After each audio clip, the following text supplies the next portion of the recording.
শুভলক্ষ্মী এখনো ফেরেনি? আকাশ যে বললো ওরা এখানে আসছে। ফিরবে ওরা এক্ষুনি। আমি বুঝতে পেরেছি আপনারা ভাবছেন যে আমি হঠাৎ করে কেন এখানে এসে হাজির হলাম। আসলে আকাশের মুখে আপনাদের কথা এত শুনেছি, বিশেষ করে শুভলক্ষ্মীর ব্যাপারে। আর কটা দিন নিউ ইয়র্কে বেড়াতে এসেছি, তাই ভাবলাম আপনাদের সঙ্গে আলাপ করে যাই। খুব ভালো করেছেন। আসলে শুভলক্ষ্মীর সঙ্গে দেখা করার ইচ্ছেটা মনের মধ্যে এত বেশি করে হলো যখন শুনলাম যে ও একা কিভাবে লড়াই করছে, নিজের সন্তানকে নিয়ে সংসার ব্যবসা সব কিছু সামলাচ্ছে। হ্যাঁ, শুভর মতো মেয়ে খুব কমই হয় জানেন তো। আই এম সো লাকি যে ও আমার বৌমা। আর এখন তো আমার মেয়েই হয়ে উঠেছে। আমিও তো মেয়ের মা, তাই বুঝিয়ে অন্য মায়ের কষ্টটা। নিজের চোখের সামনে মেয়েকে এইভাবে একা লড়তে দেখে কোন মা ভালো থাকে বলুন? আপনি বারবার একা একা কেন বলছেন বলুন তো? না মানে শুভর জন্য তো আমরা বাড়ির সবাই রয়েছি, তাই না? পরিবার আমাদেরকে ঘিরে রাখে, তাদের থাকা অবশ্যই জরুরি, কিন্তু সঙ্গী জীবনে বড় দরকার। একজন হাত ধরার মতো মানুষ পাশে থাকলে তবেই মনে হয় একটু আলাদা জোর পাওয়া যায়, পায়ের তলার মাটিটা বেশি শক্ত মনে হয়।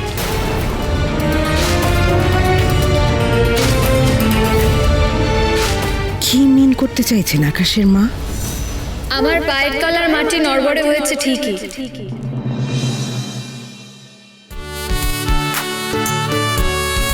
কিন্তু আমার পরিবার আমার মাথার উপরে ছাদ হয়ে দাঁড়িয়েছে।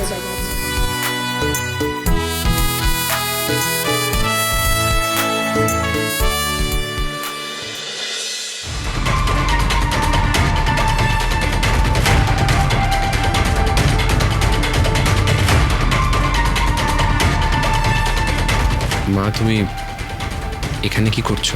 এবার বুঝতে পারছি সবটা। আমার আকাশ কেন তোমার কথা বারবার বলে। এই নাও, এটা তোমার জন্যে।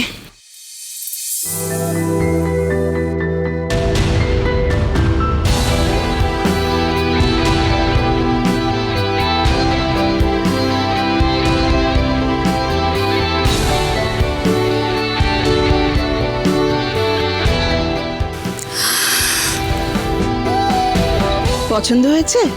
একদম আমার মনের মতো উপহার। আমার আর একটা ছেলে আছে আয়ান, এটা তারই সাজেশন। আপনার মেয়েকে আমার বড় পছন্দ হয়েছে, ওর টানেই মনে হয় আমাকে আবার এখানে আসতে হবে। আমার কেশবের 1 বছরের জন্মদিন আসছে, তো ওই দিন অবশ্যই আসবেন। আর শুভলক্ষ্মী, আমার মনে হয় আমাদের দেরি হয়ে যাচ্ছে। এই পরের মিটিংটা আমাদের অ্যাটেন্ড করতে হবে। চলুন যাই।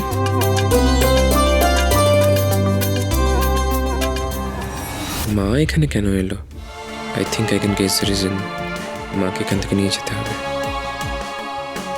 মা, তুমিও চলো আমাদের সঙ্গে। আমি অফিস যাওয়ার পথে তোমায় বাড়িতে ড্রপ করে দেবো।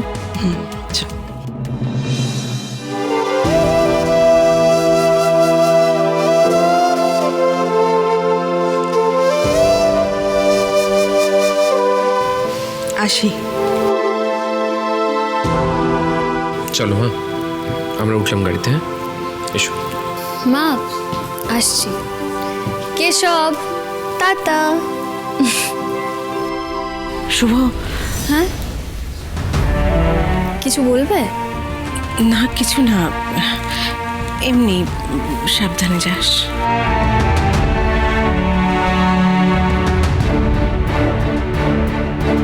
আচ্ছা পুরবী, আকাশের মাকে দেখে কেমন জানি মনে হলো না যে আমাদের সাথে আলাপ করতে আসেনি, শুভকে দেখতে এসেছিল।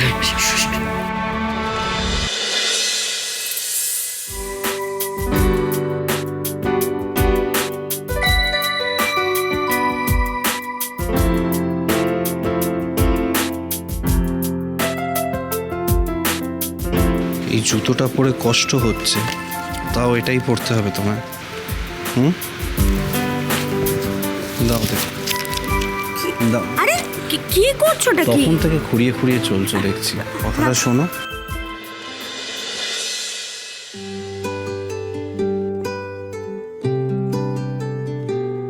তুমি বৃষ্টি চেয়েছো বলে কত মেঘের ভেঙেছি মন, আমি নিজের বলতে তোমায় চেয়েছি।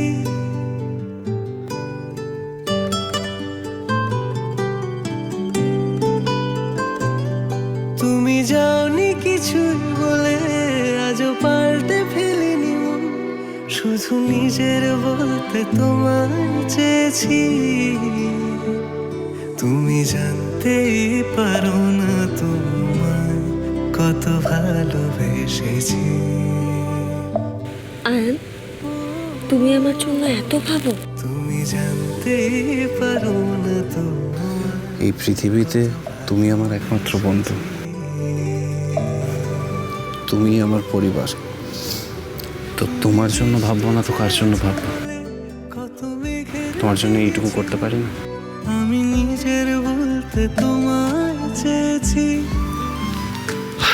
তুমি আর কেউ আছে ভাবার জন্য? আজও পাল্টে ফেলিনি মন, শুধু চলো চলো এবার যাই আমরা ওদিকে। আন্টির অপারেশন কতদূর এগোলো সেটা দেখতে।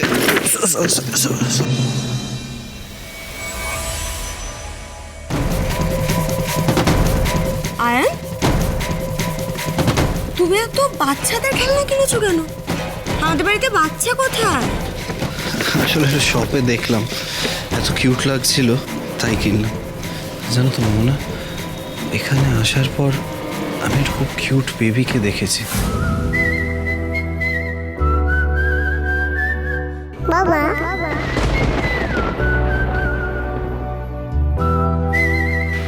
তারপর থেকে বারবার ওর কথা মনে পড়ছে। জানি না আবার দেখা হবে কিনা। যদি কোনোদিন দেখা হয় তাহলে সেদিন তাহলে ওকে দেবো। তোমার এখানে এসে একটা বেবির সাথে দেখা হয়েছে, তুমি তার জন্য এত খেলনা কিনেছো। যদি তোমার কখনো তার সাথে দেখা হয় তখন তাকে দেবে? তুমি কি পাগল? চলো চলো এখন বাড়ি চলো, চলো।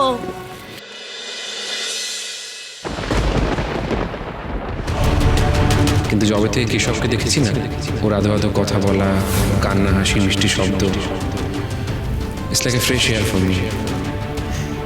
বলতে পারেন এইটুকুই আমার মুক্তি। বর্দি ভাই, এই ব্যাপারটা কিন্তু আমার একদম ভালো লাগলো। কিন্তু সঙ্গী জীবনে বড় দরকার। একজন হাত ধরার মতো মানুষ পাশে থাকলে তবেই মনে হয় একটু আলাদা জোর পাওয়া যায়।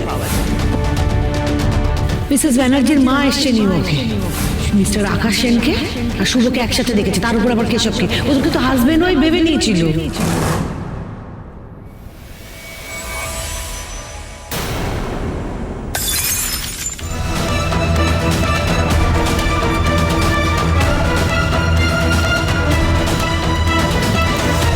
মা, এ কি এখানে এভাবে কাঁচ পড়ে আছে, তার মাঝখানে তুমি এরকম ভাবে দাঁড়িয়ে আছো? কি হয়েছে? পায়ে কাঁচ ফুটে যাবে তো মা। মা কি হয়েছে তোমার? হ্যাঁ, কি? শুভ, তুই আর আকাশের অফিসে যাস না শুভ। তোকে বাড়ির ব্যবসা কিচ্ছু সামলাতে হবে না। বাড়িতে এতগুলো লোক আছে, ওরা যা বোঝার বুঝে নেবে। কাল থেকে আকাশের অফিসে তুই যাবি না।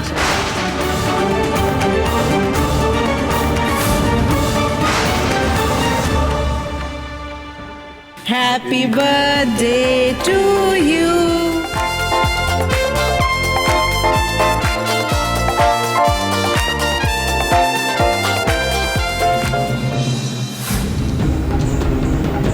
হ্যালো, আদি, কি